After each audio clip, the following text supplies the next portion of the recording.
নমস্কাৰ। আজি circuit house Bongaigaon জিলাৰ সন্দৰ্ভত আমি এই প্ৰেছ মিটখন আপোনালোকক মাতিছিলোঁ। আমি এটা বস্তু ক্লিয়াৰ কৰি দিবলৈ ওলাইছোঁ যে বৰ্তমানলৈকে জিলা প্ৰশাসনে প্ৰথম কথা হ'ল হোটেল জাহ্নবীৰ নামটো ইয়াতে নাহে। হোটেল জাহ্নবীৰ লগত কোনো ডিল কৰা নাই, কোনো এগ্ৰিমেণ্ট কৰা নাই। কিন্তু প্ৰবীণ বৈশ্য মোক সাঙুৰা হৈছিল। এই সাৰ্কিট হাউস মেনেজমেণ্ট কমিটি এখন গঠন হৈছিল আমাৰ IAS লক্ষ্মীপ্ৰিয়া বাইদেউৰ সময়তে 2021-ত।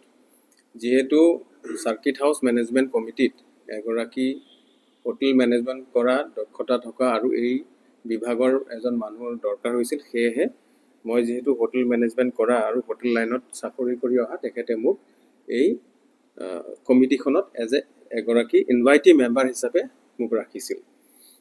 আৰু পৰ্যায়ক্ৰমে বৰ্তমান আমাৰ জিলাৰ আয়ুক্ত শ্ৰীযুত নৱদ্বীপ পাঠক ডাঙৰীয়াই এখনি মিটিং আয়োজন কৰিছিল। সেই মিটিঙত সাৰ্কিট হাউস মেনেজমেণ্ট কমিটিৰ মিটিং, সাৰ্কিট হাউসৰ পৰিচালনা পৰিৱেশনা কেনেদৰে ভাল কৰিব পাৰি, ছাৰ্ভিচটো আমি কেনেদৰে ভাল কৰি দিব পাৰোঁ, সেই সন্দৰ্ভত এটি পইণ্ট ডিছকাছ কৰিছিল। The proposal to run catering service, housekeeping, accommodation management and operation of the circuit house Bongaigaon public private partnership PPP model on a pilot basis was discussed and agreed upon. আৰু সেই discuss আৰু agri কৰাৰ পিছত it was decided to engage Sri Praveen Boisya, invitee member of the committee, on a trial basis for a period of 15 days. 11 July 2025 পৰা 25 July 2025 মোক নিৰ্দেশনা দিছিল যে আপুনি আপোনাৰ এটা টিম লৈ লগতে সাৰ্কিট হাউসৰ যিসকল কৰ্মচাৰী আছে একেলগে আপোনালোকে সাৰ্কিট হাউসটো পৰিচালনা কৰি চাওক 15 দিন। ছাৰ্ভিচৰ ক্ষেত্ৰতে হওক, হাউচকিপিঙৰ ক্ষেত্ৰতে হওক, ক্লিনিঙৰ কিটচেন গোটেইখিনি চাব দিছিল, যাতে চাই 15 দিনৰ পিছত মোক এটা ৰিপৰ্ট দিব দিছে, ভাইবিলিটি ৰিপৰ্ট, আমি সেই বস্তুটো চলাব পাৰিম নে নাই। এতিয়া কথা হ'ল যে আমাৰ মাজত কোনো চুক্তি হোৱা নাই যে সাৰ্কিট হাউসটো প্ৰবীণ বৈশ্যৰ নামত দি দিলে, এনেকুৱা কোনো চুক্তিও হোৱা নাই। 15 দিন পিছত 25 তাৰিখে শেষ হ'ব, শেষ হোৱাৰ পিছত আমি এটা ৰিপৰ্ট দিম। সেই ৰিপৰ্টত যদি আমি সন্তুষ্ট হওঁ যে আমি চলিব পাৰিম নে নোৱাৰিম, তেতিয়াহে আমি এই বস্তুটো ডিছকাছ কৰা হ'ব। আৰু ৰেটৰ ক্ষেত্ৰত, ৰুমৰ ৰেটৰ ক্ষেত্ৰত গভৰ্ণমেণ্ট এমপ্লয়িজ আৰু ছাৰ্ভিচ এমপ্লয়িজ যোনবিলাক তেওঁলোকৰ ৰেট একেই আছিল।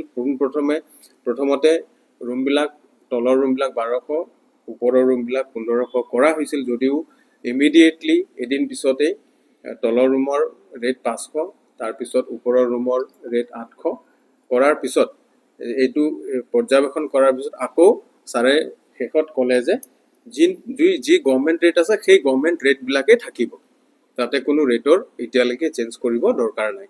এই বস্তুখিনি মুখামুখি মানে মৌখিকভাৱেহে কোৱা হৈছিল, ভাৰ্বেলি কোৱা হৈছিল, তাৰে নটিচ আমাক দিয়া নাছিল। এতিয়া কথা হ'ল, আমি এই প্ৰেছ মিটটো মাতিছোঁ যে ইয়াত আমি এটা নিউজ পাইছোঁ কেইবাটাও চেনেলত, সংবাদ মাধ্যমত, হোটেল জাহ্নবীয়ে সাৰ্কিট হাউসটো ল'লে বুলি। এনেকুৱা একো নহয়, এনেকুৱা কোনো চুক্তি আমাৰ লগত কৰা নাই।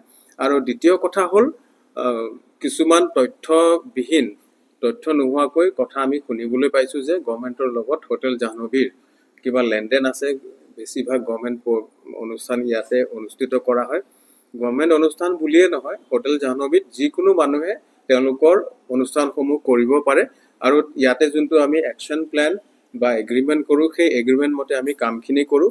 আৰু টকাৰ লেনদেনৰ কিবা যদি তথ্য কাৰোবাৰ ওচৰত আছে, আপোনালোকে মোকলাই দিলে মই নিশ্চয় সন্তুষ্টি পাম। কাৰণ ভুৱা কথা, মিছা কথাই যাতে আমাক অনাগত দিনত, বিশেষকৈ হোটেল জাহ্নবীৰ মান আৰু যোনটো সন্মান আমি আপোনালোকে দিছে, সেইটো যাতে আমি নেহেৰুৱাওঁ, সিমানে মোৰ ক'বলগীয়া। আমাৰ এই হোটেল জাহ্নবীৰ লগত এই সাৰ্কিট হাউসৰ লগত কোনো এগ্ৰিমেণ্ট নাই।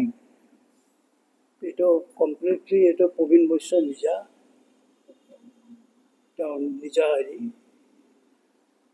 বিষয়। গতিকে গতিকে হোটেল জাহ্নবীৰ লগত ইয়াত কোনো সম্বন্ধ নাই।